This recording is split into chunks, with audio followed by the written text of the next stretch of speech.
C'est la 7e et dernière étape du Critérium du Dauphiné Libéré 1996. Le départ a eu lieu à Briançon, direction Grenoble en Isère.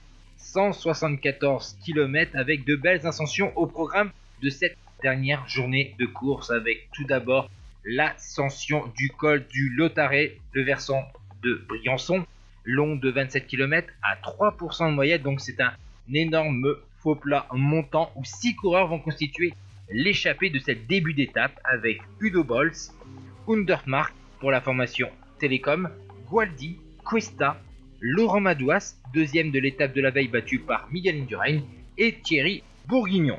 Après la descente, on attaque l'ascension du col du Coq dans le massif de la Chartreuse. Alors que la formation Banestouk a contrôlé ce peloton, eh bien on va voir une attaque de Luc Leblanc, le champion du monde 1994, 8e du Dauphiné en 91, et il va être accompagné dans son offensive par Richard Virenque, le coureur français de la formation Festina, avec son maillot à pois, tandis qu'un autre coureur français, lui, est pas à la fête. Il s'agit de Laurent Jalabert. Il a attaqué en début d'étape, et finalement c'était un aveu de faiblesse. Le français de la formation C, le leader de la formation C, va être distancé définitivement et va perdre beaucoup de temps, tandis que Miguel Indurain a ramené les autres favoris sur Leblanc et Virenque. Il y avait notamment Rominger et Escartine.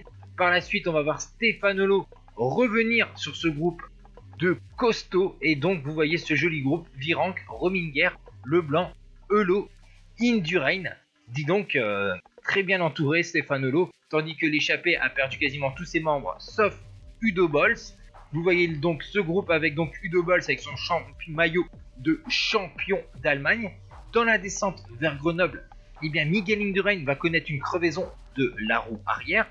Il va être vite changé et on arrive sur cette montée finale difficile vers donc la Bastille, 1700 mètres à 16% de moyenne avec des pourcentages affolants dépassant les 25%. Vous voyez que c'est à l'arrache sur une route très étroite, et Luc Leblanc quasiment parti dès les plus forts pourcentages pour distancer Richard Virenque qui essaye de revenir sur le coureur de la formation Polti.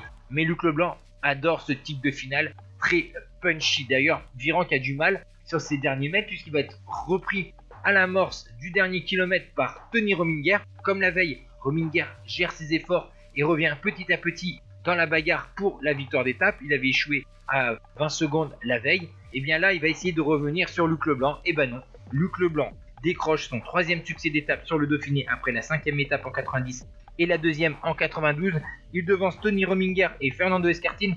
Virenque finit quelques secondes derrière à la 4e place, Eulot à 24 et Indurain à 32 secondes.